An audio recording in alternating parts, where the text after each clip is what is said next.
Okay, hi everybody. Just want to make a big thank you to the candidates who were able to come and join us today.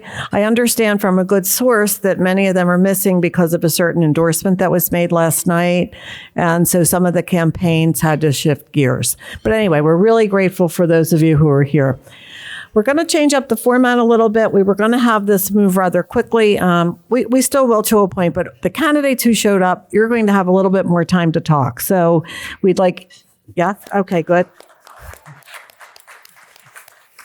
So we'd like each of you to spend about 5 minutes just giving a presentation of anything you want to talk to about your candidacy, about yourself. And then we're going to turn it over for the open mic part of the program where any of our members can feel free to come up and ask any questions that they want. Only thing we ask, please be respectful of one another. We're all Republicans. We all have the same basic core values and principles. So let's just play nicely and just have a good time with this. Thank you. Dan, do you want to start? We can just go this way. And it's kind of mixed. I guess you're all kind of together, right? So, okay, good.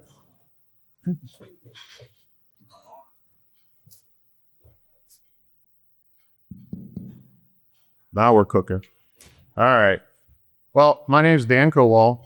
I'm your county commissioner that represents District 4, which is right out here, Pine Ridge South, all the way to the city of Naples.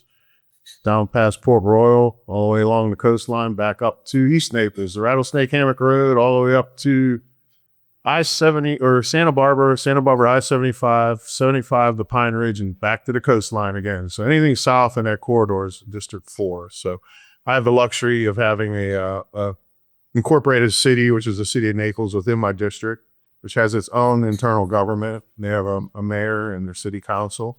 My background is basically pretty simple. I grew up in Western Pennsylvania, just outside the city of Pittsburgh. Pretty much right out of high school, I joined the United States Army. I served, so I had a 6-year commitment. Got out in the Army, and I figured the next best thing I can do is get into law enforcement. It felt like it was the best direction I had going for myself. So ended up getting into law enforcement. I lucked out, and I got a job with the federal government, working out of the U.S. Capitol. I ended up becoming a dignitary protection agent for almost 8 years. I went to Federal Law Enforcement Academy in Glencoe, Georgia, and did all my advanced training up in Greenbelt. And then from there, my life went crazy after 9/11. Actually, I was at the Naval Annex Station building just outside the Pentagon that day. We were there getting a briefing reference to the World Bank was coming to Washington, D.C. that following week. And the year prior in Seattle, they had a bunch of riots and a bunch of craziness going on. So we had a bunch of agents that didn't have assignments that we were going to go do some like kind of undercover work amongst the crowd to find the rowdy people and make sure it didn't happen in D.C. Well, lo and behold, you guys all know what happened that day on September 11th, 2001. We got struck by 19 terrorists using box cutters that killed almost 3,000 of our citizens here in the United States of America. And that day was pretty crazy for me because I literally left after the first tower got hit. Second tower, I was called to the Capitol. Me and my partner went to the Capitol building and we did an evacuation operation for leadership. And lo and behold, the Pentagon got hit right after we left. And then I was standing in the Capitol building, and then I heard Flight 93 went down in Pennsylvania, which was supposed to hit the Capitol building. So I do believe I'm on this planet for better and bigger things than I ever thought I could be. So I just keep marching along, trying to do what's right, always take the high ground. Then my law enforcement career shifted a little bit in 2003. I had the opportunity to come down here and get hired by Sheriff Hunter.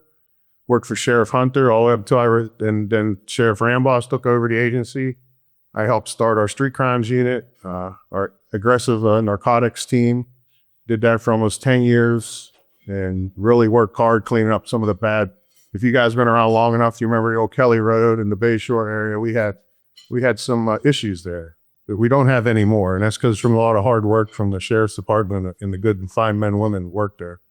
And we took it seriously. We did what the job we had to do. And in 2021, retired from the sheriff's office. And I realized that I still had some gas in my tank. and everything that went on with COVID the year before, you know, I witnessed how much power our local officials had over our everyday lives. And we had a few that were in power at that time that abused their power and violated our civil rights. And I saw it and witnessed it when you weren't allowed on your beaches, your coffee shop wasn't allowed to be open, and you had people trying to tell you which way to walk in a grocery store because evidently germs only go in certain directions. So I said, this is ridiculous. So I sat down, I took a serious conversation with my family, and I said, you know what, I got to do something. I still got to serve.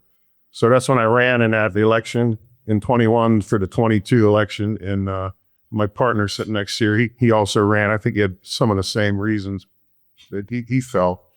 And lo and behold, we both got elected. And I think it really changed the makeup of the Board of County Commissioners that day.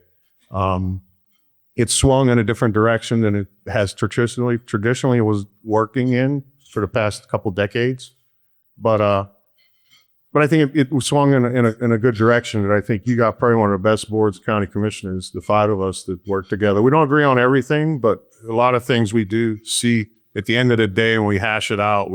I think we all do pretty much the right decision at the end of the day. But I want to continue that. I think we still have work left to do, and I got 4 more years left in me for sure. So thank you so much. Thank you.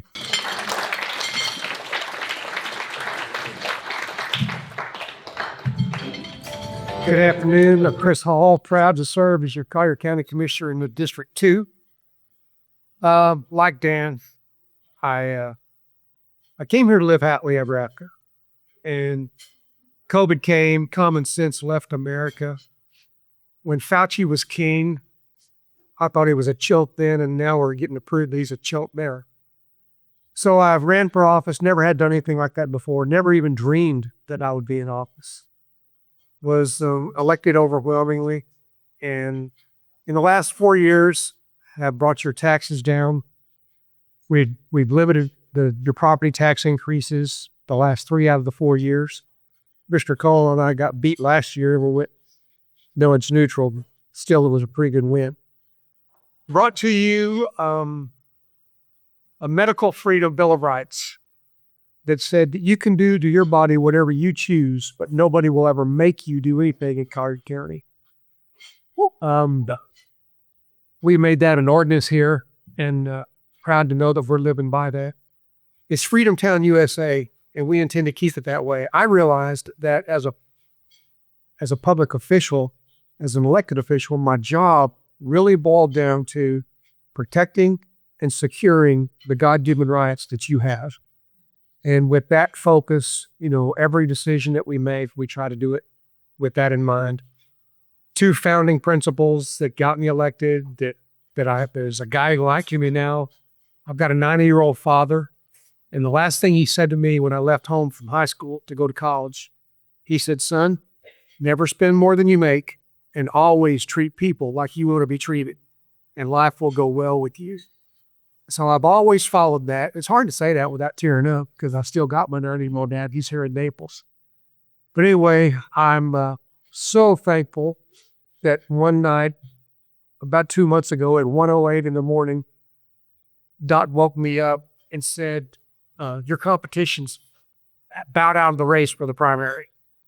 And that changed my life. So I'm thankful that I'm unopposed in the primary, but I am opposed by a guy in November.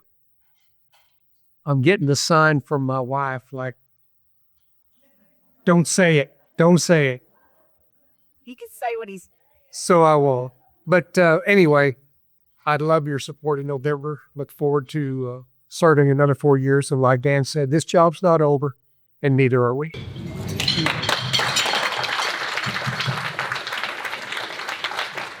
Good afternoon, fellow Republicans. Normally when I open my presentation, I usually talk about my community service, and I'm going to do a little different today. I'm going to talk about my activity in the Republican Party. I started off in 1984 as the county chair for Youth for Reagan. And since then, I was always active. I was in Young Republicans. I went and served as a precinct committeeman for a number of years for Precinct 322. I had the privilege of being the campaign chairs of several school board, Republican school board members, Pat Carroll and Kathy Curatello. And then I was the county chair, one of several county chairs for Senator Marco Rubio's campaigns, all four of those, including the presidential one. And in 2016, when Senator Rubio bowed out of the presidential race, we merged our campaign with President Trump's campaign and worked together in order to get him elected in 2016. And since then, I've always been involved in a number of things here in the community. I was involved as a local chair on a campaign on one of the constitutional amendments that brought you portability on the homestead. Worked on a couple others that increased your homestead exemption. And, I just have a natural inclination to be involved. I've been either president or chair or a board member or sometimes just a person just working in the trenches in over 30 different organizations in Collier County. I was privileged to be chairman of Conservation Collier for over 17 years, which there are 19 preserves in Collier County that have my fingerprints on it. I can't take full credit of it because it was a collaborative effort between staff, the Conservation Collier board, and the county commission. But today, especially during COVID, if you went back to COVID and found out where everybody was going, it was on the Conservation Collier Preserve. Over the years, I've worked on local, state, and national boards, and most of them have to do with advocacy and things that are related to the state capital. I sit on public policy for Florida Realtors. We regularly address housing issues, insurance issues, taxation, and preservation of land, among other things. I sat on the national board for the National Association of Realtors. We talk about commercial real estate. We talk about real estate in general. And I am a commercial realtor, so, that's my forte, is what I do 24 hours a day as my job. I had seeking the office of District 22 State Representative, or not 22, 82 Representative. I'll figure this out by Wednesday. But at any rate, I do want to take this one opportunity to give credit to my opponent, because between the two of us, we have run the cleanest campaign in the history of Collier County, and I thank her for that.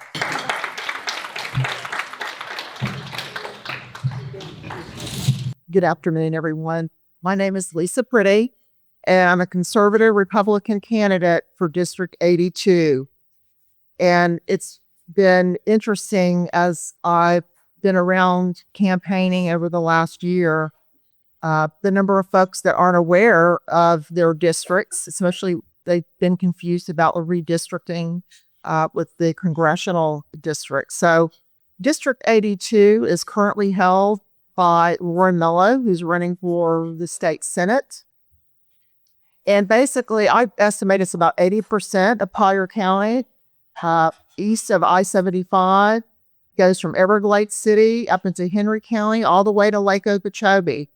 So it's a big district, and it's a very diverse district.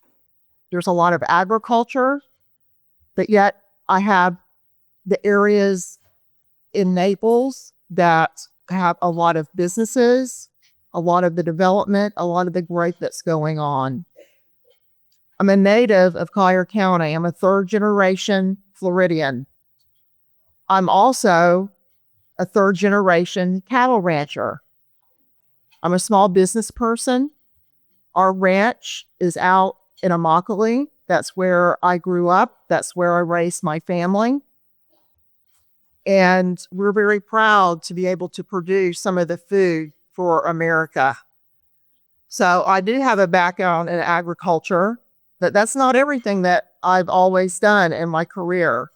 I was in banking for over 20 years, so I have a financial services background. I worked here in Naples for 12 years as a law firm administrator. After my children graduated from college, went back to work at the ranch full time. I basically have volunteered in serving on different boards and in different groups my entire career. Being an elected official is not something that was on my list of things to do. But because of the point that I am in my life and my children being involved in our ranching business, and knowing that this is probably the last opportunity that I have to run for a state level position like this, I decided it was time to bite the bullet and put all of my background and dedication to service into running for the House of Representatives. I'm very proud to be able to say that I've been endorsed by all three current Collier County representatives, Botana, Benaroche, and Mello. They have the faith in me that I can do the job in Tallahassee for my constituents. I've also got the endorsement from the Collier County Sheriff and from the Henry County Sheriff. And as my husband likes to point out, Lisa, you know that they did a background check on you, and you must have a pretty clean slate. And I do. It's nice to be able to go to sleep at night, not being concerned about what someone's going to dredge up about my past. So we had to have a clean race because we both have such clean backgrounds, I think. So that's been good. So I do ask for your vote if you're in District 82 on Tuesday or before. And I'm committing myself to represent my district and my constituents the very best that I can in Tallahassee. Thank you.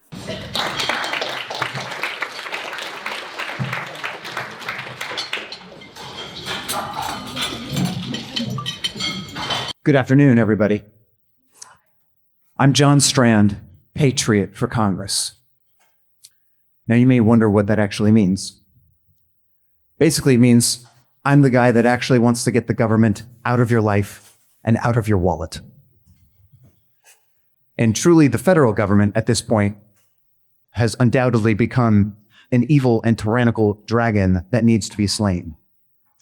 And ladies and gentlemen, I am your dragon slayer.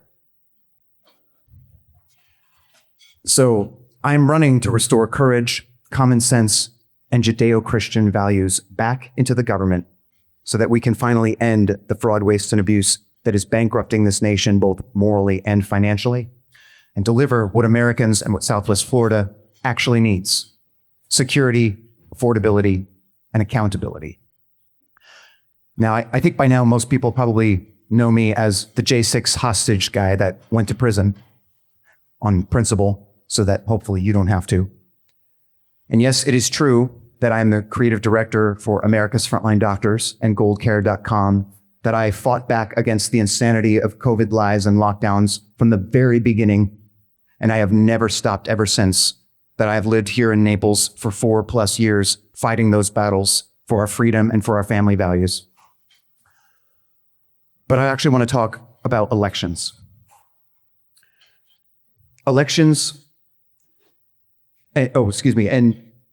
we obviously have had some major headlines and developments just in the last couple of days, both in world events and in national races, including the race for Florida 19, which I'm running.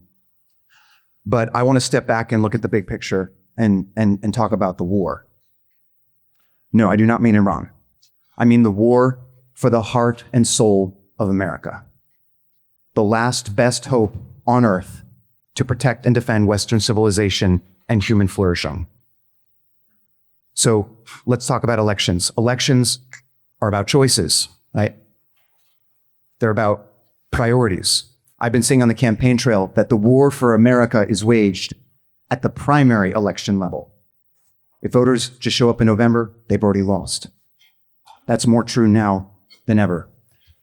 Ultimately, though, elections are about the core idea that America is built on, that all men are created equal and endowed by their creator God with unalienable rights that include life at all stages and liberty.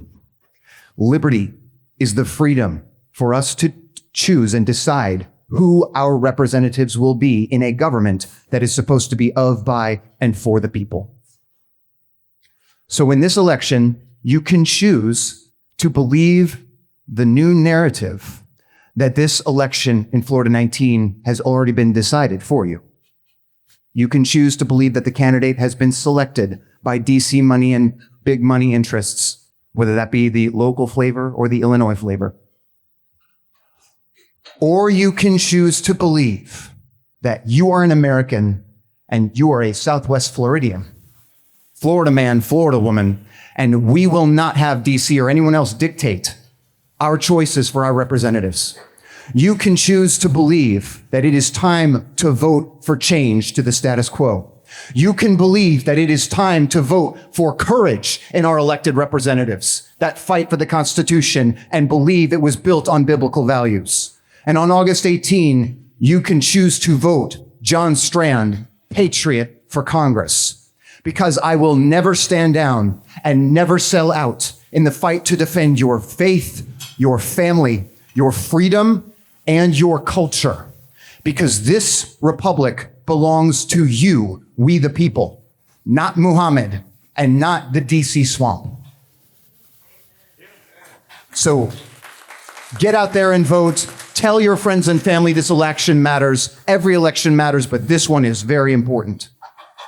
Vote for change, vote for courage, vote John Strand, patriot, for Congress. We will be out there working hard to the end. We will pray hard and work harder, and we will trust in the Lord for the result and the victory, and we will fight to save this great nation and keep this great state free. Thank you, and God bless you all.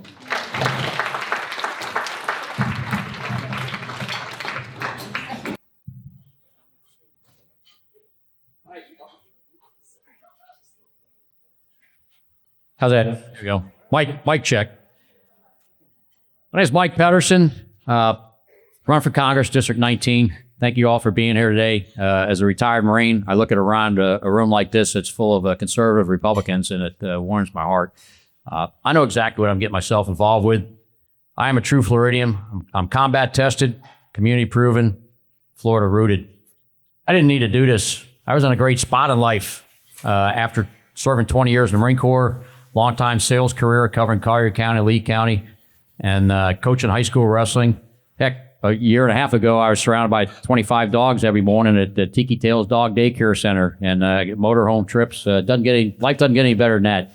I worked very hard to get to that spot. I did not need to do this, but I did. I did because I'm a servant. That's all I've done my entire life. My dad was career Air Force. I saw that, World War II veteran. Worked real hard. I grew up in Miami, South Miami, before Miami was crazy. It was a rural area. It really was. Worked real hard to get in the U.S. Naval Academy. It was free. I couldn't beat the price, so I got to the Naval Academy. Picked Marine Corps Aviation when I graduated and was fortunate to fly fighter jets for 20 years in the Marine Corps. Along the way, I was able to go to some school called, thank you, I was right place at the right time. Was able to go to a school called Top Gun before the movie came out, the first one. Most aviators don't get a chance to go to that school. I was selected for that. And then I was in the right place at the right time in 1990-91 when a guy named Saddam Hussein invaded Kuwait. And I was fortunate to fly a bunch of combat missions against the Iraqis in there. But that's just being in the right place at the right time. Ended up with serving a 20-year career. I always wanted to bring my family back when I retired from the Marine Corps to Southwest Florida, because Florida is my roots. Florida's been my home of record longer than anybody in this congressional race, even the one that was born here. Okay, the community service I've done ever since I retired from the Marine Corps, that's all I've done is give back. That's all I know how to do. Came here, went into professional sales, so I have a unique mix. I had 20 years in the Marine Corps. We hear that 5-letter F word all the time, fight. I fought for the Constitution. I swore an oath to support and defend the Constitution. I know what it means to really fight. You give a Marine a mission when I get up to Congress to be your representative, and I like to stress that word representative over congressman. Everybody that's met me in the last 15 months knows what I mean when I say I want to be your representative. I know what my job will be when I get up to Congress to represent you. It will be, obviously, to vote the right way. By the way, I know who our enemies are. Communist China, Russia, they have more nukes than we do. North Korea, I trained for years to fight the North Koreans. And I also view the Democrat Party as one of our enemies. There's no doubt about that. That's why I want to keep serving. And I want to get to Congress to bring your tax money back. give me a mission, and I will do that. I know what we need to do. I will work because of my military background as an officer in the Marine Corps and 22 years of sales. I've got a unique mix to be able to build relationships. I'm very, very good at building relationships, and I can bring your tax dollars back. I guarantee you give me a mission, I will do that. I do have a son, by the way, at the Pentagon. He works for Pete Hegseth, so our family continues to serve down the line. I have a nephew up at CENTCOM in Tampa. He's sleeping in his office every other night. He does the post-mission analysis. I've got a law enforcement brother background, long-time career DEA out of Miami. What I'm trying to say is Florida is in my DNA. I remember this area before I-75 even exists. I've been in every single high school in Collier County, Lee County. I could add in Sarasota County and Charlotte County for that matter. For 20 years, I was a Naval Academy Blue and Gold officer. Just another thing I put on my plate as a volunteer. I got asked to do that. I got very good at it. So I've been in every single high school. I put 20 probably 60 kids in this area into the U.S. Naval Academy. Some of them end up going to West Point Air Force Academy. So cut right to the chase here is all I'm about service. I want to be your representative. I'm a perfect spot in my life. After my wife said no, no, no 15 months ago, she was, we've been married for 41 years. And I was kind of fine with that when she first said it. And then 5 days later, she walked in the kitchen, strolled next to me, and was like, this thing that you want to do, it's okay. And I've been under 8Gs in fighter jets a lot of times. My head snapped, absolutely snapped. And I looked at her, I was like, really? So I got her approval, and then I probably did it backwards. I remembered that I hadn't asked God yet. This is 15 months ago. I was the third person to enter this long race. It's a crowded field. I was the third person to enter. I went out on our dock in Cape Coral. We live on a brackish water, Gulf of America access canal, by the way. And I asked God, and I can't explain it, but it was sign after sign after sign. So I got my wife's approval, I got God's approval, and I'm getting the clock right here, and I do coach high school wrestling, so I know what 30 seconds left in the period is. I want to be your representative. I'm in a perfect spot. I can do this. Your constituent services for me will be second to none. I'm looking forward to answering the phone when I have 20 or 30 minutes left. Congressman Pedersen, and they're going to be like, no, that's not you. I said, yeah, it's me. What do you need? I'm looking forward to that. I really am. Thank you.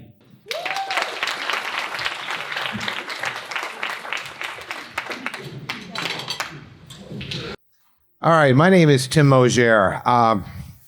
My whole life, I never thought I'd run politics, let alone school board. And when I got here, I kind of noticed school board's a forgotten thing. They just printed up my name tag, even though I said I was coming, so they kind of forget about school board. But how we get going in this is after 30 years working for Rider Driver Services, I was in the point where COVID was coming down. Every time you turn around, it's like, you got to have a mask on. You got to do this. You got to do that. And I just decided I've had enough with this. I'll go into semi-retirement, go work with my wife, and we'll go from there. And then all of a sudden they started saying, hey, they're masking the kids. We need people to show up for school board meetings.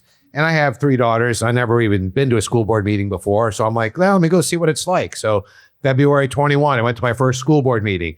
They all sat there and hid behind their computer screens with masks on. And I'm like, okay. And anytime anyone come up, they would all get up and walk off if they, took their masks off. And I'm like, this has to be a one-time thing. So February was like that. I figured, let me go back in March. Went back in March, same thing, April, May, June, and then finally July. I decided, my wife kept saying, either you like this or you don't. So either step up or shut up. So next thing I know, I was at the supervisor election, signing up, running for school board. Never in a million years. I had 2 wackadoodles running already, and they said Roy Terry was done. He wasn't going to run anymore. So I'm like, okay, this is going to be an easy run. Then Roy Terry decided to run. Then Kelly Lichter Mason decided to get in there, and then we were in the same district for a while. Wouldn't even talk to me. And then they redistricted, so she went to another district. So I'm like, that's okay. And then Roy Terry jumped in, and someone else jumped in. So I'm just enjoying what I'm doing. I go up to Tallahassee a lot. This year, I just got nominated and put on the Florida School Board Association school board. So I'm leaving the week after next for a 4-day conference up in Orlando. I never thought I would be like sitting here again. I didn't have an opponent till the first day of qualification. He signed up, never did anything, never showed up. My big thing is let's show up, show the support for the school systems, get out there and do the best you can. I kind of was making a list here and just, I just enjoy what I'm doing. And I just like showing up for the kids. Immokalee is kind of like the forgotten area of the county. And I do live in Everglades City, so that's part of my district, District 5. Everyone can vote for us, but that's kind of what I kind of represent. The first thing they said when I went to my first football game was, hey, we need a ticket booth. So we finally made it happen. We just got that done. That's great. Next thing I heard is football or baseball fields were given to Parks and Rec. Thanks to the county commissioners, we just got that back. That's going to be AstroTurf by the end of the year. And, that's pretty much it. I mean, 2 days ago, we went to a few events and, it was our 38th wedding anniversary with my wife. So that was kind of fun. Just going around and sitting there. I can't believe she's put up with me for 38 years. She's sitting over there. And if you guys get up in Congress, I need a law passed that if your wife's underneath 5 feet, they have to wear a bicycle flag so I can find her. I lose her in the crowd a lot. So, and I also have a stepdaughter who was in the military. She did her service there. So she did 14 years and then 60 years working for the veterans. I have a grandson that's stuck out there that the system took away from her. So we're trying to get that back. It's just, just as like Freedom Town USA. And they keep selling it. And now we got to deal with Mr. Dearborn's line right there. And just everyone's coming here. So just, please vote for me. I have a guy that no one knows who he is running for me. It's nonpartisan. I can't say the R word. So just get out there, let everybody know. And we're just doing the best we can. So please my name's Tim Mosier. I'm asking for your vote and let everyone else know. And if you have any other questions, please free to let me know. And that's pretty much it. And I guess we're going to move on. Oh, by the way, the guy down there gave me a ticket a few years back when he was a child. I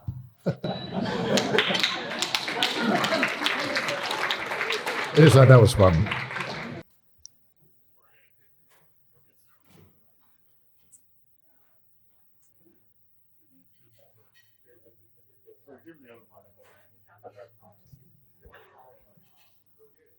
Is this where I get my 30-second rebuttal? Good afternoon, Collier County. It's always great to be out here. This is kind of a full circle moment. Hi, Pam. This is kind of a full circle moment for me. One of the first public speaking engagements that I actually had with Turning Point was here in this room with the lovely women of the Southwest Republican Federated Club. So my name is David Burke. I'm running for the 22nd Congressional District. A little bit about myself. I'm a Marine Corps veteran. I was a young man growing up over on the East Coast. I'm a lifelong Florida resident. Got to add that in there. Kind of a wayward young man looking for direction in his life. Didn't have the best upbringing. Kind of struggled a little bit. So I said, hey, I need something in my life. So these sharp-looking men in really tight uniforms came up and they said, "You want to be in the Marine Corps?" I'm like, I don't know about that. Let's go talk to the Army. No disrespect to Josh or any of my Army veterans in here, but I went to the Army and they kind of sold me a bill of goods. They're like, "We'll give you this, we'll give you that." Went back to the Marine Corps. Recruiters are like, "We're not giving you any of that, but you could be a Marine." I'm like, "That sounds good. Let's do it. This sounds fun." So I get out of the Marine Corps. I did my 5 years military police. And I joined the city of West Palm Beach Police Department, where I serve as a road patrol officer, gang detective, street crimes enforcement, all the fun stuff that you see on cops. That really got me fired up.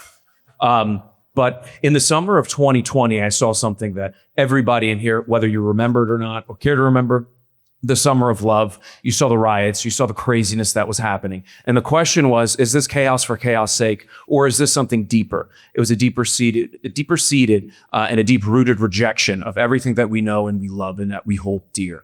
It was rejection of our country, our Constitution, the free market, and everything else. So I had an interesting opportunity. I was approached by one of Charlie's right-hand guys and said, "Do you want to come fundraise for Turning Point? You want to work alongside me and Charlie and build out this apparatus down here?" I said, "Guys, I've never raised money before." "Sure, sounds fun.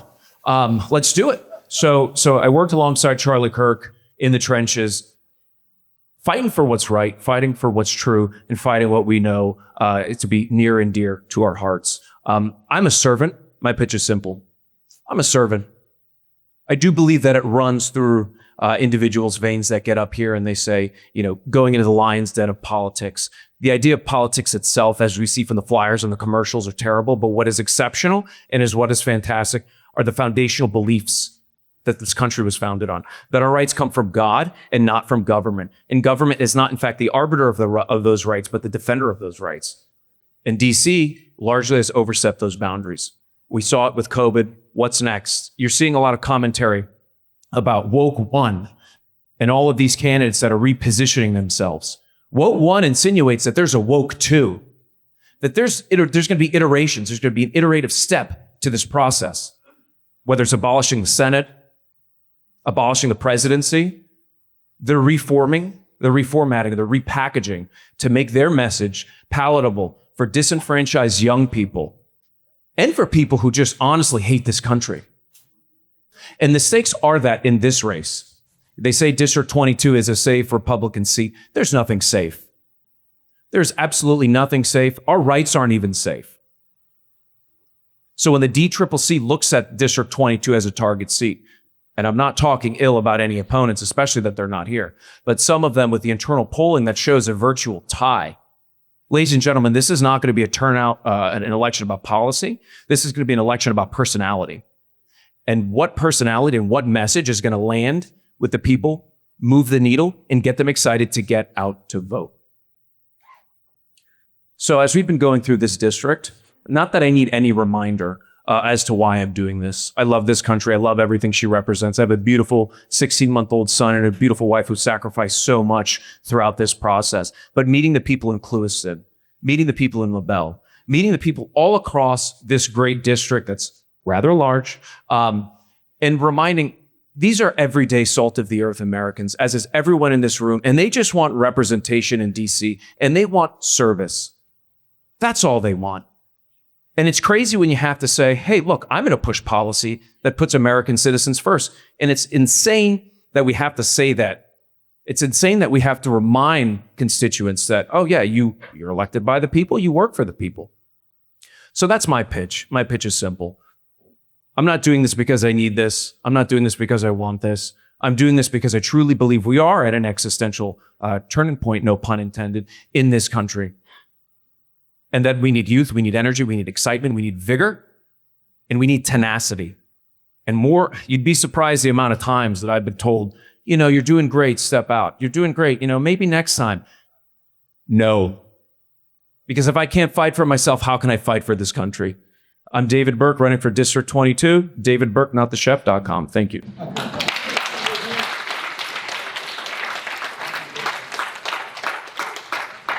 Hi, friends. I'm Terry Hasdorf, and I'm excited that I'm running for Congressional District 22. It's wonderful to be with all of you today.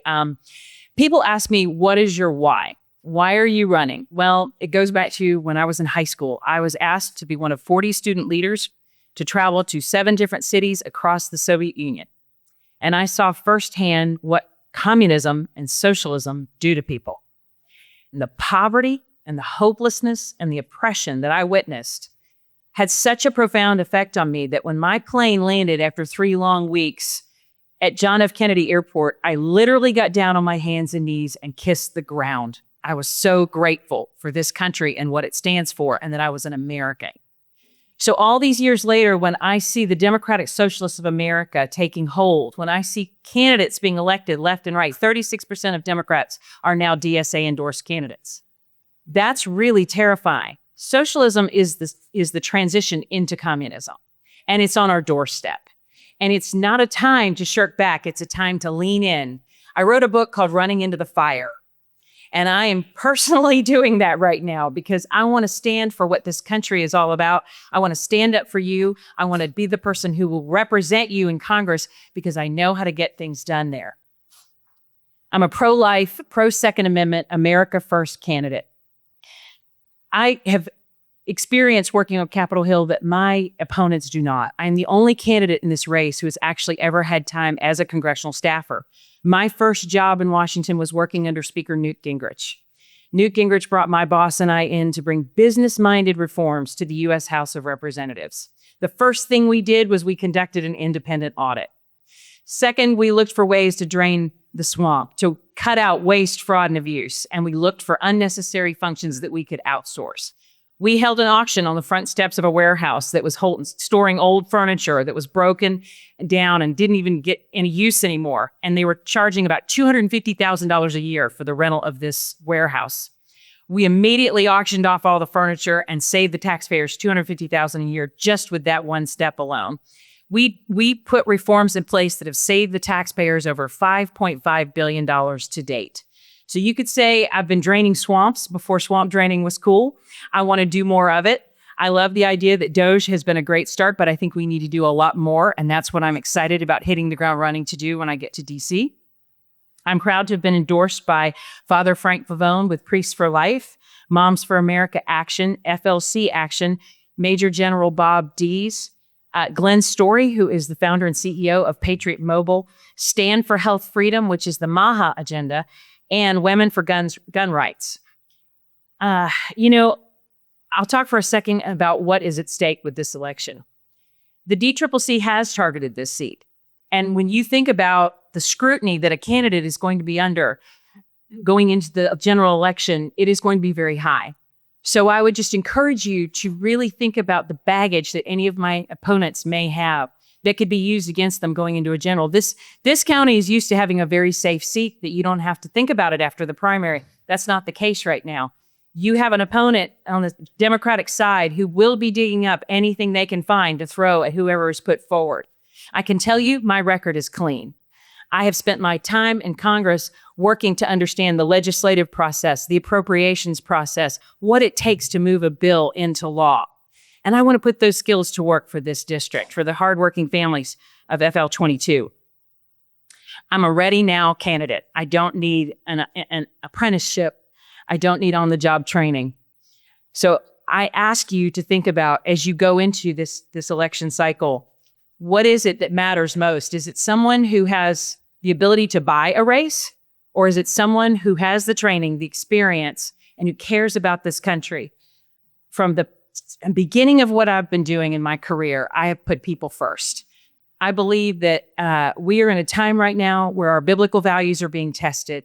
And as we have looked at what is being pushed more and more, it's moving farther away from what we founded this country on. Socialism at its core is about replacing God with government and freedom with control. I'm about God over government, freedom over control, and people over politics. I'm Terry Hasdorf, and I'm asking for your vote. Thank you very much.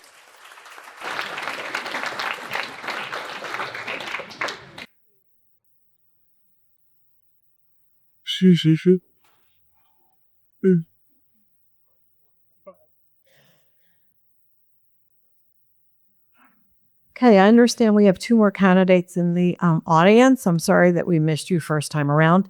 So, Ed Brandt and Patrick Dearborn, would you like to speak for maybe 3 minutes? Let us know what you're all about. And For 60 seconds.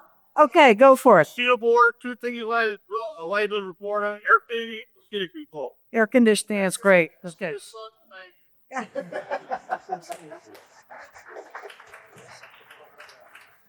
I don't like following Ed Brandt anytime, but real quick, I'm Patrick Dearborn. I love this group. I've attended several of your lunches throughout the years.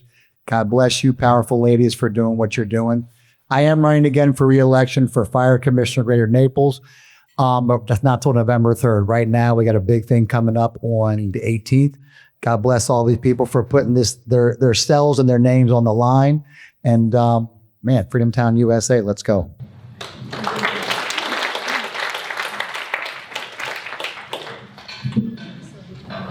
Alrighty, let's get this party going with our members. Anybody with questions, please step up.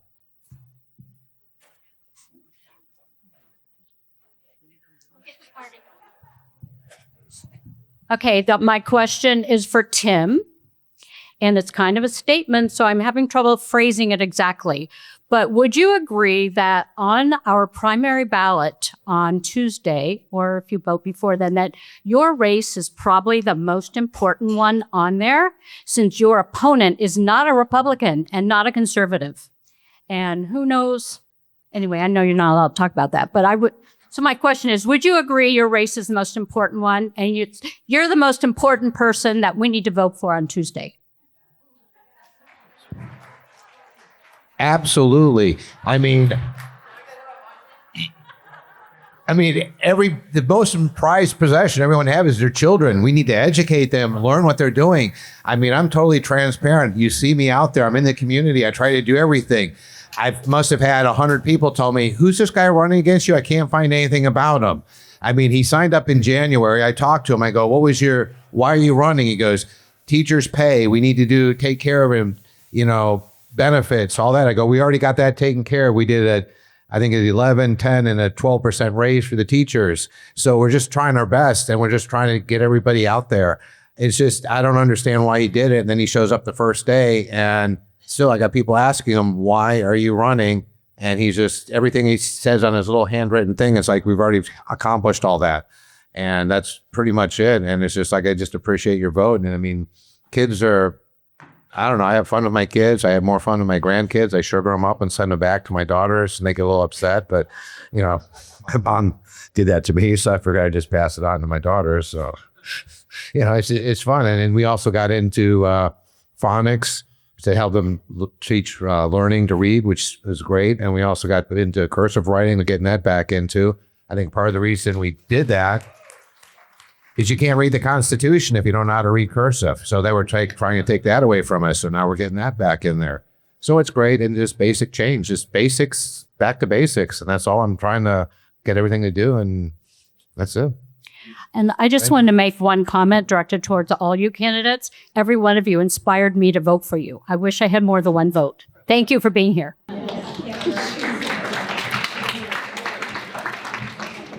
My question is for the congressional candidates, and the subject is Social Security. We have about 5 years out, the trust fund runs out of money, and by law, benefits must be cut by approximately 22%. So I wonder what you're going to do about that. If there were a plan to transition Social Security from pay-as-you-go to personal savings, personal retirement accounts, would you support that? And if not, why not? And just in general, how would you treat the Social Security problem? Yeah, it's a tough one because I am a Social Security recipient now. So I personally know what you're talking about. That's a social contract we've made. We cannot afford at all to, that's a pun, I guess, to mess with the current Social Security benefits we have. It's a contract we made with the folks in our nation. The other ones behind us, and I've got 3 children at that working age in their 40s, they're expecting that too. So we can't. It's possible that we may have to possibly raise the retirement age. I know we've talked about this before in the past. That's one option right there, but I really hate to do that. We've got to protect it at all costs, and not all costs. But I'll go back to the big issue that we affordability in our country, and we talk about energy independence all the time. I think a lot of our problems are the fact that we've had a chance to be energy dominant in our country, and we haven't. We've, for 30 years ago, maybe under Democrats or environmentalists, we have not pursued being energy dominant. And I think a lot of our $39.8 trillion now in debt can be attributed to the fact that we were afraid maybe of nuclear power. I'm not afraid of nuclear power. I don't want to get too off the subject, but I think a lot of our issues of funding Social Security, which again was a social contract that we cannot back away from. You're expecting it, I'm expecting it, the generation behind me is expecting it.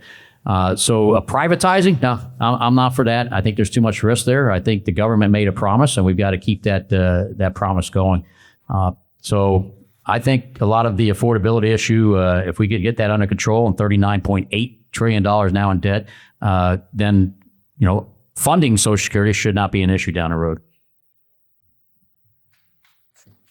Appreciate the question. Oh, sorry. I'll be brief. I do support the plan that you suggest. I think the idea of the government promising to take your money and decide how to spend it for you is a promise we should reject out of hand. So we have had Social Security for a long time. I understand that. I am absolutely committed to protecting people that have paid into the system, because if they weren't protected, that'd be stealing their money in another way. I don't support that either, obviously. So I will protect those people, but I always prioritize and defend the concept of freedom in this country, including in the government and in our policies. And I am absolutely disgusted with how much socialism and government theft we have accepted for decades. And it has to stop somewhere. And again, the federal government is a tyrannical dragon, and I am your dragon slayer. So that is what I'm going to do in Congress. How do we get it done? Yes, sir, it's complicated, but I know there are a lot of smart people that have smart ideas about how to transition the idea of Social Security, including this guy, into the private sector. You are an American citizen. You create wealth and prosperity by working, right? The government doesn't create any of that. They just take it from you. Okay, we have to have a little bit of limited government. We don't want anarchy, but I want the least amount of government possible that will fit within the Constitution. And I want to prevent the government from stealing your money and telling you, oh, we're going to tell you how to invest that for your retirement. I think it is insane. So I'm tired of it, and I'm committed to reforming that over time. And as far as paying the debt that we have now and making Social Security solvent, that ultimately comes down to the federal budget. The two things we need to do are, after we secure elections, are lock down immigration so we stop spewing money all over the place to people that aren't even citizens. And we need to abolish the IRS and federal income taxes so we can actually set American taxpayers free. Thank you. So, Ed, that's a great question. I am very concerned about Social Security insolvent within the next 6 years. One of the things that Ed and I both studied are the writings of a man that I was friends with, Peter Ferrara. He's cast away now, but I would be in favor of privatizing Social Security. I've looked a lot at other countries and what some of the best practice examples are out there. I know you've written some papers on this, and I've been reviewing them, and I think they're fabulous.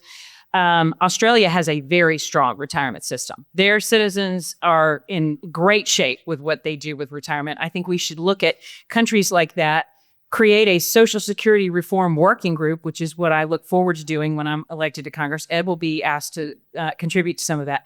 But, you know, looking at what the best practice examples are for moving forward is something very important. Figuring out what we do with current retirees that are coming due. I think Mike is absolutely right. You know, as we shift more into American energy dominance, things like that should hopefully generate some revenue that can be used to pay back the Social Security Trust Fund money. But right now, that train is coming down the tracks. We need to address it quickly and in a way that is geared towards making sure that people who have paid into that system for years and are owed that money are given what they're due. That's only right. It's only fair. We have to take care of our seniors. Thank you.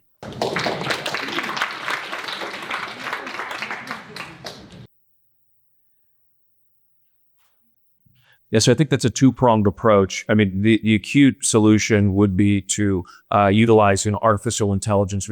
What's AI good at? It's good at looking at large data sets, large models, identify the fraud, waste, and abuse within the entitlement sector before the remittance goes out, not after the fact. Second prong would be, and I would make a proposal right now. Let's call it a tax on the dollars that go out, the outflows of money from people that are working under the table. Back to Central and South America and actually all over the world. Let's call it a 30% repatriation tax, whatever you want to call it. Then use that to then sort of buttress Social Security. Now, I don't anticipate that I'm going to see it in my generation. I think voluntary participation, I think President Trump is leading towards that with the Trump accounts. It's kind of the thin edge of the wedge. Voluntary participation, high net worth individuals being able to, maybe let's say get tax credit, be able to pull out of it. But it's going to have to be multi-phase and multi-pronged. I don't think there's an aspirin-like solution for this because we've been staring at this and now it's coming due. And what does government do? It just kind of lags behind and just waits for a crisis and then creates a new reason to spend more money. So near term, use the technology that we have. Long term, look at indexing it maybe to age. We're living longer. It's going to be more stress on Social Security. So I'd say overall, AI, and then look to get people out of the system voluntarily and protect the existing beneficiaries as well. Thank you. Thank you all. And they say never ask a question you don't know the answer to. I have the aspirin, and for the record, there is such a plan. So if any of you are interested, contact me later. Okay, so I have a pet peeve about our lack of a budget. If you're elected, will you refuse to vote for continuing resolutions? And what will you do to encourage the development of a budget? Yes, and I certainly think we can pass the idea of no budget, no pay. I think that's a certainly reasonable rule to have. So why should congressmen get paid if they can't do their job and pass a budget? No. We need common sense and then courage to pass common sense through. So I would definitely bring that. That's why election integrity is so important, because we seem to be the party that understands that and the left doesn't. But no, absolutely. No budget, no pay. And actually, no budget, don't go home. Get the frickin' thing done. All right. I don't know why they stay there and then they go home. All right. I'm tired of that. So yeah, no budget, no pay, no budget. Stay here and figure it out. But we've got to fix that. We are 39 point. I got 9 grandkids now. I'm sleepless at night wondering how did we get there in the first place? And how do we just turn a blind eye to it over the last 10, 20, 30, 40 years? We just keep letting it go. When I graduated from the Naval Academy in 1979, we were less than $1 trillion in debt. Wasn't that long ago. How the heck did we allow us to get to almost $40 trillion in debt right now? We've got to fix it. So, and then it's Congress. So we hear that fight word all the time. You give a Marine a mission, I'll fight for it. I'm a fiscal conservative, definitely believe that we need a balanced budget. This is something that is absolutely critical for our nation. We need to cut spending, reform government, cut out the waste, and make sure that when there are budget discussions going on, that yes, I agree, no budget, no pay. I would 100% support pushing for a balanced budget working group that would be put together immediately as soon as I'm elected to make sure that this is something that is put first and foremost. It can't go on any longer.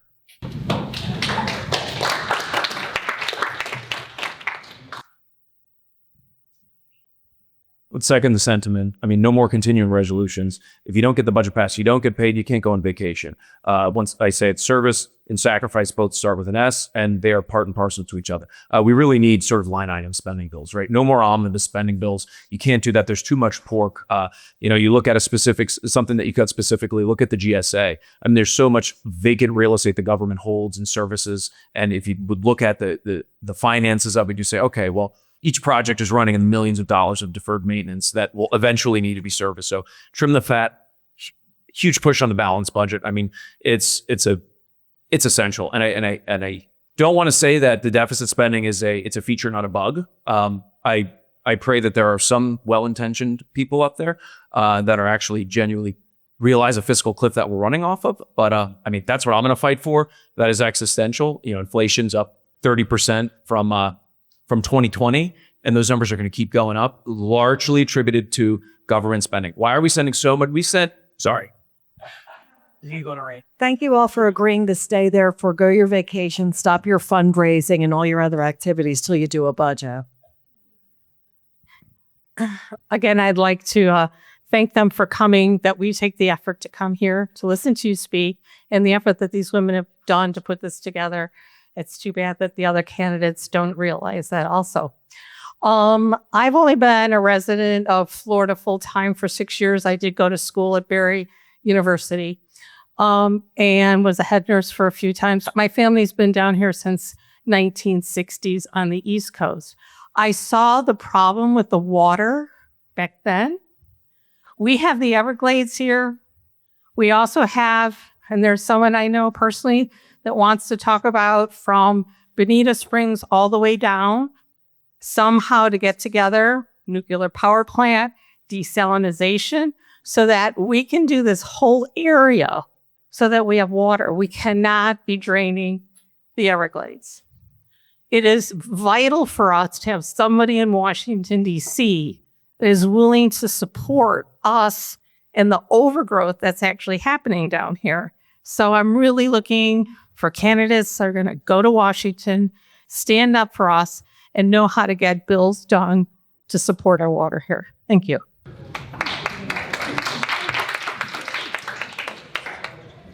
In order to move things through quickly, just a simple yes or no for the people running for U.S. Congress. You're going to be junior congressman if you get the job, and hopefully some of you do.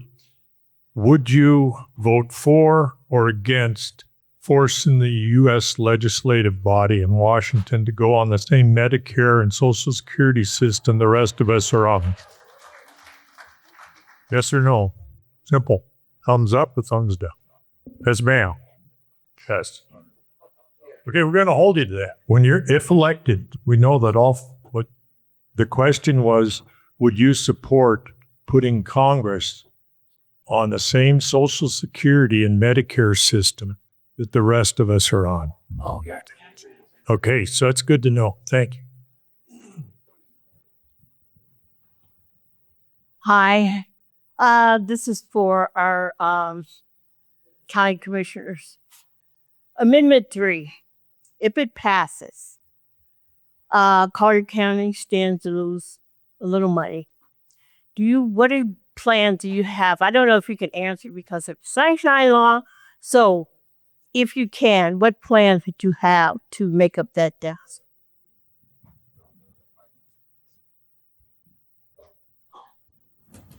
I'm going to stand up, cramping. Yeah, this is a good question. You know, I'm not going to talk about any particular things we might have to vote on or anything, right? Because of sunshine laws, because Chris is sitting right next to me. I want to know. But no, I know you. No, but listen, I think Collier County's in a good position. I don't have a whole lot of time, but there's a lot of layers to this thing. You know, if it passes, we're looking at a $150,000 deduction for homesteaded homes that people already have get a $50,000 deduction right now. So you're going to increase that by $100,000 as a deduction on your taxes for your property, and then a year later it'll progress to $250,000. The average home price in Collier County is $700,000, and the schools are opted out in this plan. They're not affected. The schools stay the same. They can have the same millage rate. They can increase their millage rate a certain percent every year if they want to. That's on them. It's not on the county commission. So we realize that Collier's in a pretty good position. Everybody's still going to pay some property tax. But this is the thing that I think that really needs to be good. Me and Chris approved the budgets of our constitutional officers.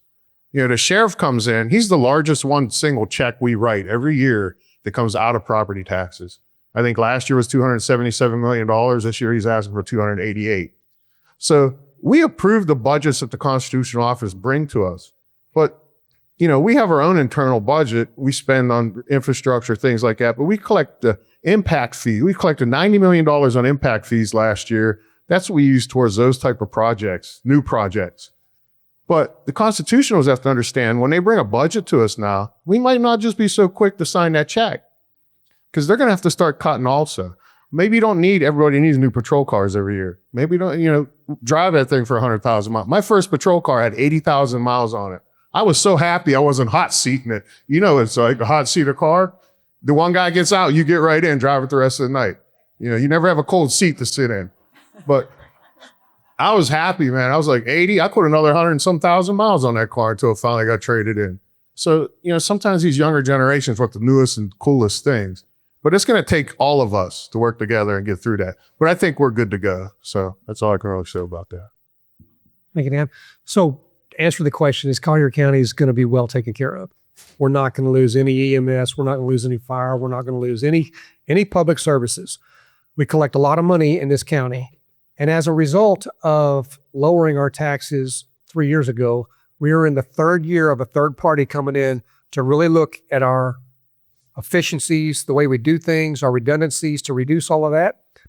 And I'm looking forward to this year's discussion because the first year it was identifying everything. The second year was focused on partnerships and raising the income side of the financial statement. This year we focus on the expense side. So all we got to do is lower 7%, which is a chip shot in Collier County. You know, when you think about the amount of money that we spend on some things, it's maddening. $22 million plus to build a pier, which is not the county. But I'm like, hey, me and my sons, we'll do that for 12.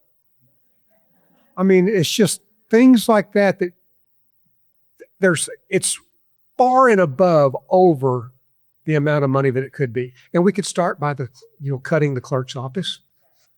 I'm just teasing. Oh, I'm just teasing. Actually, the clerk and I have great discussions on the amount of money that is spent and why it's spent in Collier County. So to answer the question overall, Amendment 3 passes, it'll be a good thing. We'll save the taxpayers money and we'll live happily ever after.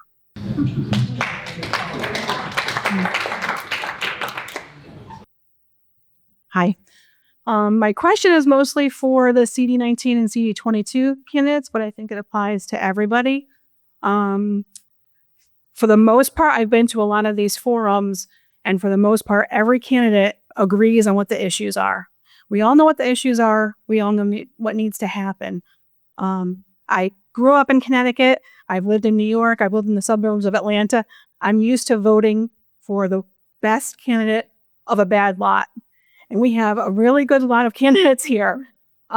So for me, the biggest thing was who's actually going to go to DC or into whatever bureaucratic system you're in and actually do what they say. Be bold, be courageous. If it means you're only there for 2 years and you get voted out because you didn't fit in DC, that might be what it is, but that's what we need for representatives. And so I want to know, where do you get your strength? Where will you get your courage? How will you stay firm? Do you have ideas of coalitions you can build there? Who are you going to work with?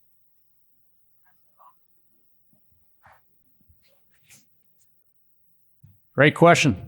I went to a school called U.S. Naval Academy. It did have an honor code. A midshipman will not lie, cheat, or steal, nor tolerate anyone who does. My parents actually raised me that way also. Real fast story. I was knocking on doors for the last couple months, and a week ago, a gentleman answered a door in Cape Coral.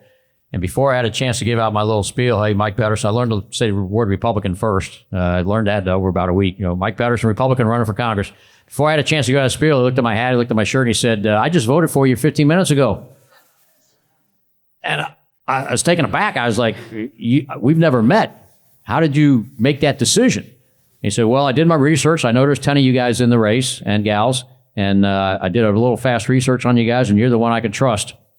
So he just based that off of my background as a Marine Corps officer and high school wrestling coach, Naval Academy liaison rep, and with a son at the Pentagon also. I think that trust word is very, very important because you're right. We are Republicans. We know who our enemy is, the Democrat Party. And our issues, Second Amendment, pro-life, et cetera, are all pretty similar. But what separates us? Who do you trust to send up there and represent you?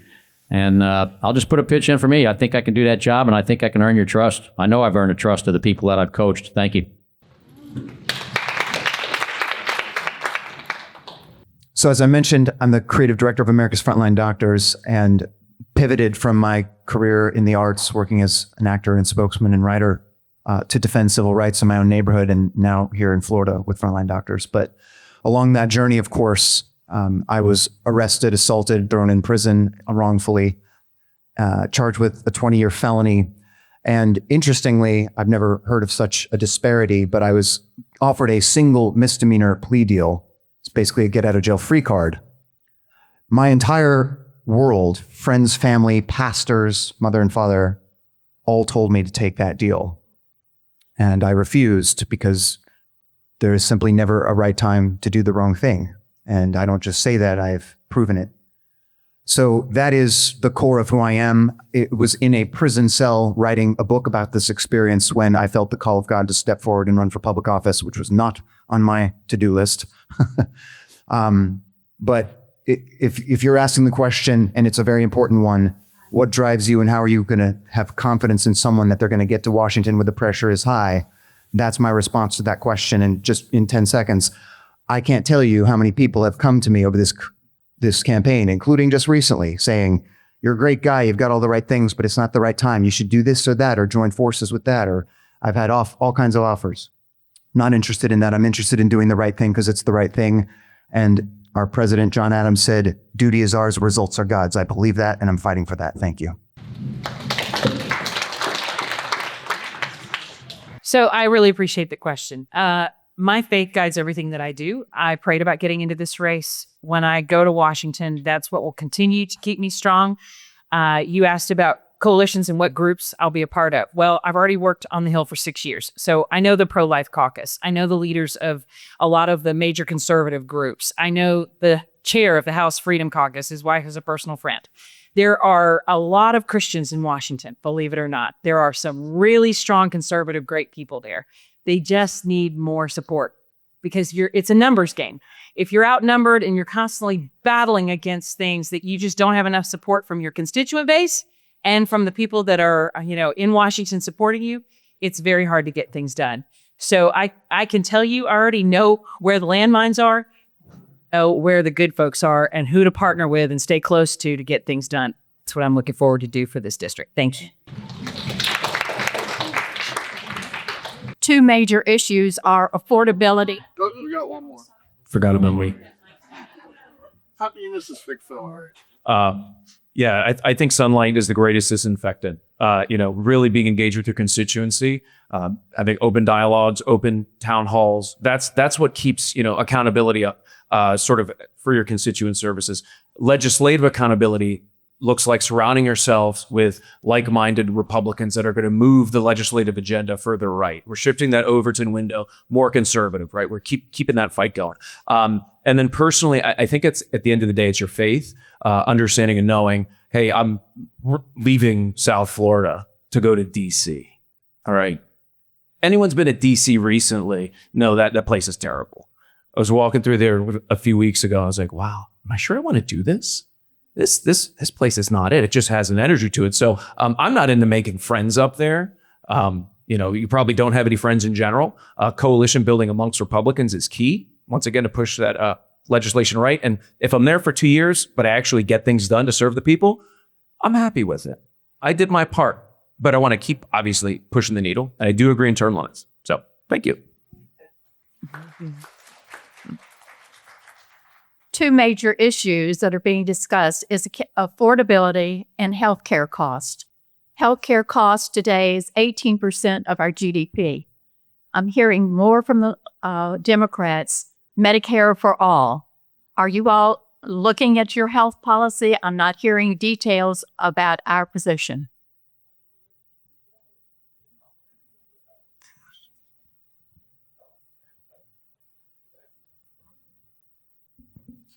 So if you look at what the president is doing, his plan is absolutely fantastic. I encourage everyone to look into it, and hopefully, maintaining the majority of the House and the Senate going into the last 2 years, we can get that done. What he wants to do is he wants to take the current system and flip it on its head through pricing transparency and payments directly to individuals and not to insurance providers. What does that look like? Right now, it's top down.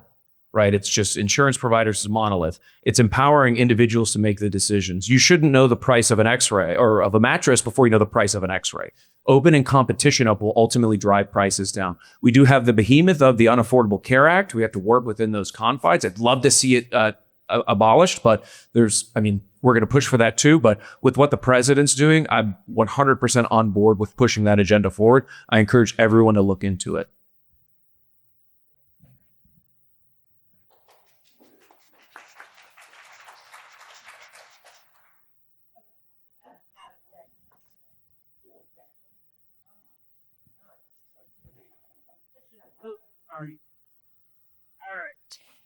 You mentioned affordability. I have been hearing about that a lot across this district. I know this is a major concern for people. I signed the Taxpayer Protection Pledge. I am in favor of doing whatever we can to cut government waste, fraud, and abuse, reduce spending. Government reform is a major thing I've already talked about, and that's something that I'm passionate about. As far as healthcare, there are some major strides that have been made, but I think we definitely need to do more, making sure that insurance is something that you can afford. There's actually some folks right here in this district that are brilliant on this, that have approached me with some ideas that they'd like me to consider championing when I'm elected. And that's something I'm very excited about. You have a situation right now where we are kind of in between with a lot of the issues that are coming up. Healthcare is one that I definitely am passionately committed to making sure that I'm in line with what the House Freedom Caucus and what President Trump is working on is something that I'll make a priority. But addressing healthcare costs is definitely on my top of my list. Thank you. Yes, those are two of the most important issues right now, without question. Affordability is what everyone cares about and is talking about. And the answer to that overall topic is pretty darn simple. We need to lock down the scam of immigration. We need a moratorium. I am calling for the 2020 Sovereignty Act. 20 years of zero immigration, 20 million deportations accelerated over the next 4 years. No exceptions, no excuses. We are spending insane amounts of money on people that are not Americans and do not belong here and are eroding our culture and are not assimilating. So simply by actually getting serious about that issue, we are going to dramatically improve affordability for actual Americans. People keep talking about it, but they're not getting it done. We have to get it done. And healthcare is insane. Almost 20% of our GDP. The average first world nation is about half of that. And their healthcare is not dramatically different than ours. So we're massively overspending. Transparency and understanding the pricing is a huge part of it. Health freedom is a huge part of it. So we certainly need to abolish the Affordable Care Act, and we need to put power and money back in Americans' pockets. Thank you. First time I ever called my congressman and senators was back with Obamacare, the Unaffordable Care Act. I was very passionate about that. But competition is a good thing. Competition, we need that. I need to be able to buy a policy across state lines. Why can't we do that? I need to be able to do that. Transparency, we heard. HSAs, I'm a big fan of HSAs. Give us some freedom. And I'm tired of RFK Jr. getting ridiculed for MAHA, Make America Healthy Again. We've got to get back, and we've got to make that cool to be a healthy nation. That'll help drive some of the costs down there. But I think competition, I put at the top of the list, and back to affordability. And I just wanted to back up for a second there. I heard Newt Gingrich's name a little while ago. The last time we had a surplus, and I hate it that Bill Clinton gets credit for that. That was Newt Gingrich, and that's why elections matter. Real quick, I have a comment, and then I want to ask you guys the question. So the comment is, and another lady came up here and asked about Amendment 3. That is going to be on the ballot November 3rd. As a fire commissioner for Greater Naples Fire Rescue, I was just in a meeting, closed-door meeting with Congressman Byron Donalds, soon to be Florida's governor, Byron Donalds, and 27 fire chiefs. And in that discussion, a lot of facts were brought up, including year one, 20% reduction overall budgets of every fire station, every fire district here in Lee and Collier County. And then year two, close to 30, 40%. So my only question is, if the Amendment 3 passes, and if that means, which is why we're seeing on a statewide level, law enforcement, firefighters across the state are coming out opposed to Amendment 3, they think that we should vote no on that and go back to the drawing board with a plan that works and rewards and takes care of those that are truly homesteaded, give people a real break in property taxes without cutting our emergency services. My question to you is, if those things are true, where do you stand on yay or nay on Amendment 3 that'll be on the ballot? Any of you guys, I'll open that to any of the candidates if you want to answer that. Thank you.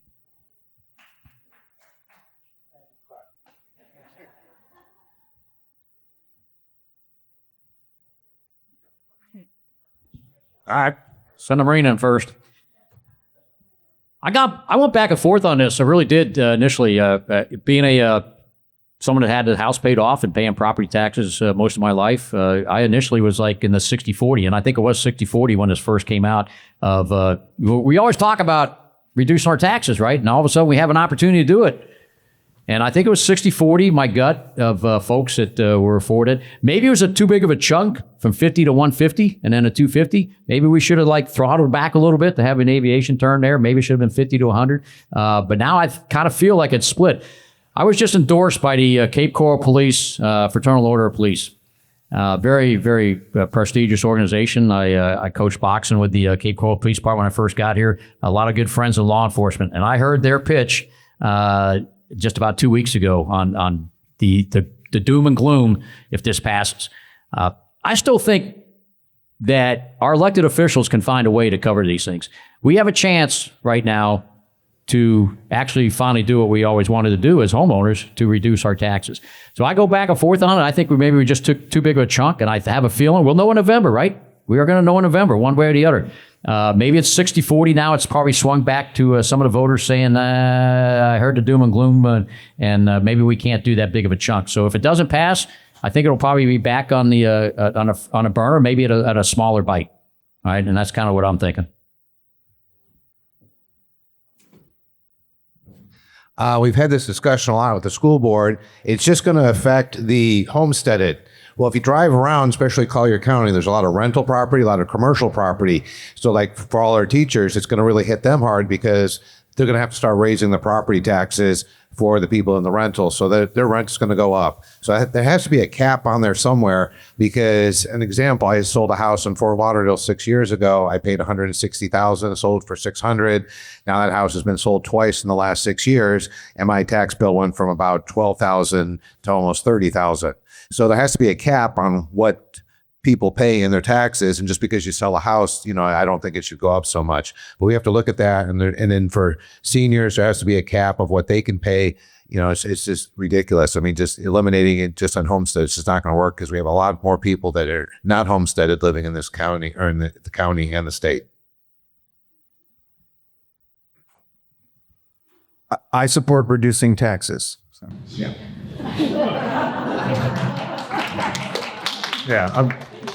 Yeah, I support reducing taxes also, but I'm concerned about whether or not this is really the right way to do it. I think that we're possibly going to experience a tax shift if this proposal is approved. And those, as you mentioned, renters might end up paying more if it's approved. So I think that there are alternatives that can be explored by the legislature that will give taxpayers reductions in their taxes without it going to be a constitutional amendment. In my district, I'm lucky to have Collier County, and it's very encouraging to have the commissioner say, no problem, I think we're going to be able to absorb any reductions. But I also represent Henry County, which is a financially constrained county. They're a poor county, basically. They don't have the fat or the niceties or the wants versus the needs that those of us in Collier County have. I would be representing them as well, and how that amendment would affect them really concerns me. So I think we have to consider all of those issues before we would be able to vote yes. I too have issues with Amendment 3. And it's not because I'm against lowering taxes, because I've always been for lowering taxes. I spent 10 years working on the elimination of the business rent tax, and we finally got that accomplished in 2025. But what you have here is Collier County should be in good shape on this compared to all the other counties in the state. I've looked at the numbers. Our millage rate is someplace around 3.5. We're okay. We can make adjustments. But when you go to other counties like Henry County, they have a millage rate that's over 6%. There's not a lot of room because you're capped at 10%.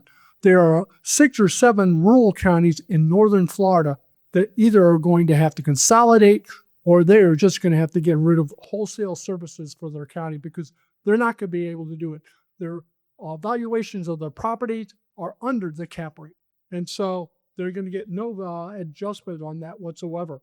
And so homestead properties will be granted, they'll get an advantage, but non-homesteaded properties, which is your renters and is your snowbirds, and then your commercial properties, that is where they'll put the burden of the tax responsibility. And everything that goes on that with the landlord gets passed right through to a tenant. So it's going to be adverse to our working population and a number of other people in this community. So I am against this particular amendment, but I am for lowering taxes. Like I said earlier, I sat in the sheriff's hangar and listened to Ron DeSantis come and talk about this whole thing. And at the time that he was talking about it, he was talking about eliminating all taxes on all homesteaded property in Florida. He said in 2018, they had $30 billion in surplus. In 2022, they had $60 billion. Then it went to $90 billion. He said by next year, we should have $120 billion in Florida to supplement all of our property tax. He said that's taxpayers' money. We need to give it back to them. So we're talking about a $150,000 exemption on a $20 million home here. That's just nothing. If you have a $350,000 house, $150,000 exemption, great for those people. Those are the people that need to break. We're not going to give up. Everybody is in fear because they're listening to the stupid media, the fake news about it's a disaster. It's not a disaster. It's going to force the conversation for elected officials, for fire commissioners. It's going to force the conversation to consolidate, to do things smarter, to do things better for the people of Collier County and the people of Henry County, the people of Charlotte, everywhere across the board. It will force those conversations, and we are well capable of doing it.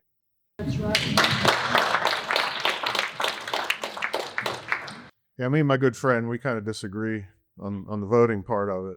But I always look for a way to lower the taxes for the people here and our citizens here in Collier County.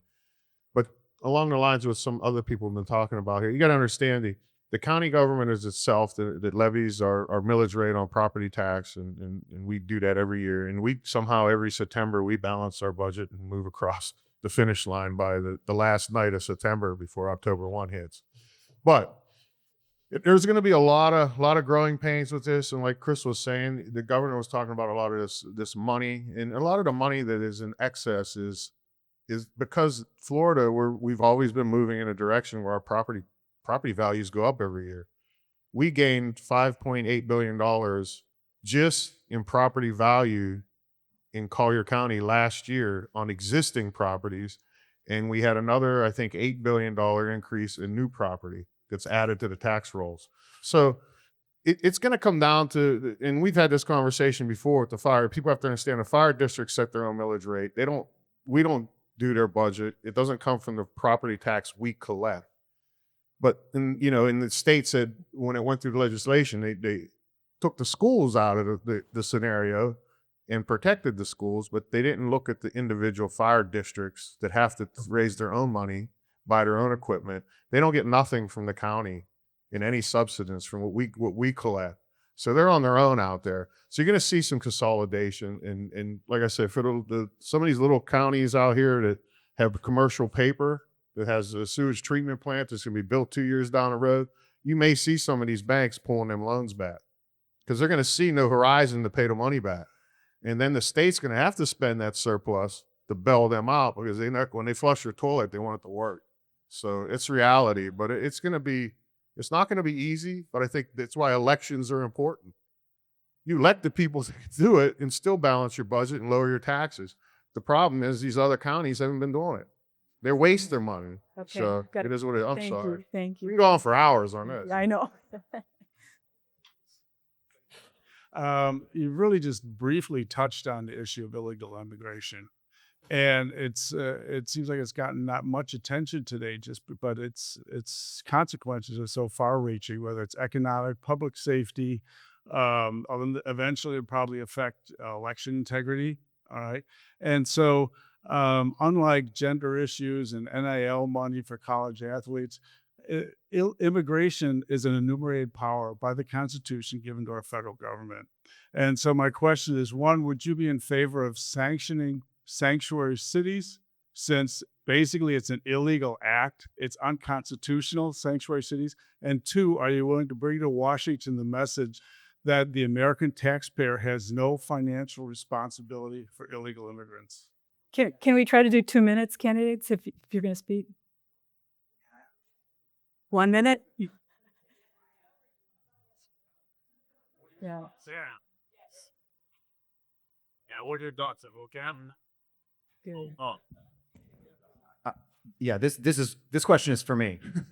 I'm running on the 2020 Sovereignty Act, and yes, absolutely, sanctuary cities are unconstitutional and outrageous. Not only will I sanction them, I will push for the federal government to use its legitimate authority to crack down on states that are violating your constitutional rights. It is the Supremacy Clause and in the Constitution itself that you are guaranteed a Republican form of government, which is invalidated by illegals voting in elections.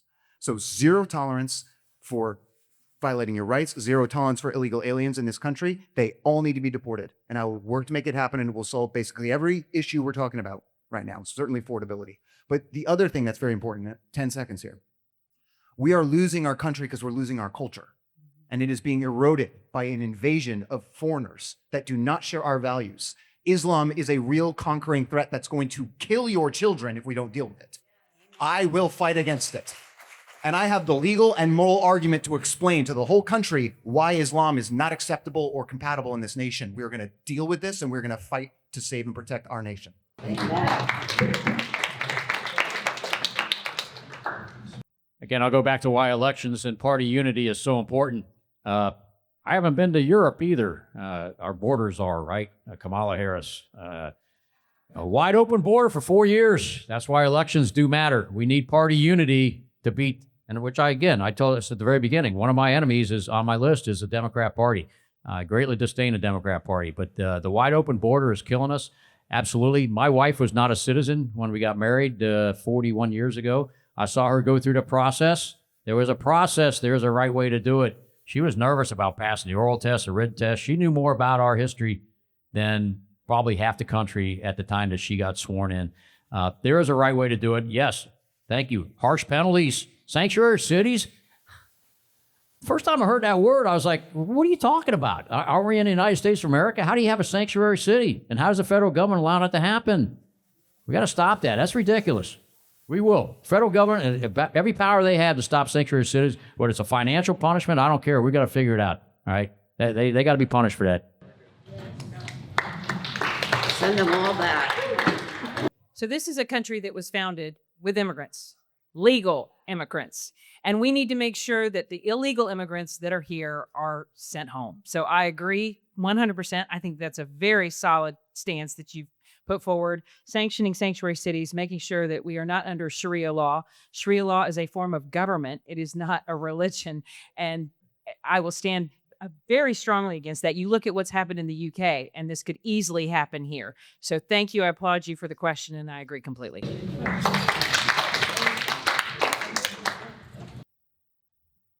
So 23% of the immigration enforcement by ICE is occurring in Texas. 11% is occurring in Florida. That's because the local and state governments actually participate with the feds to remove these people. You can't have your cake and eat it too, as these blue states want to have it. Complete federal funding shut off for all those states, and they rely on it the most, mind you. Red states that are tax efficient, that are out there doing the right thing for their people, there's no issues. Now, the manpower that it requires to remove one illegal immigrant is about 8 in these sanctuary states and sanctuary cities. So I'm absolutely 100% on board with it. We need an immigration moratorium. We need to assess what we have. We're pouring water into a cup that's already overflowing. So we need to put a pause on that, vet who's in here, get them out, and then assess what our plan looks like going forward as we reopen immigration as a whole.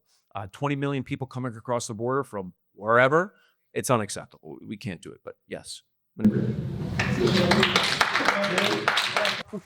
Mine is more just a statement. When you talked about property tax, I'm 72 years old. I've worked since I was 14 years old. I love this great country, the United States of America. And I propose for you guys, whoever goes to Congress, to put in that when we retire, that's when we get our properties taxes taken away. Not while I'm working. While I'm working, yes, I may go through ups and downs, but I don't mind paying. But now when I'm on a fixed income, those taxes go up and up. My income doesn't go up. Stop it when we retire. Give us a chance to be able to live our golden years as truly golden in this great country, the United States of America. That's right, sister. Thank you, everybody, for coming. Thank the candidates, especially for taking the time out of, we know it is a very busy schedule, to spend the time with us. And boy, the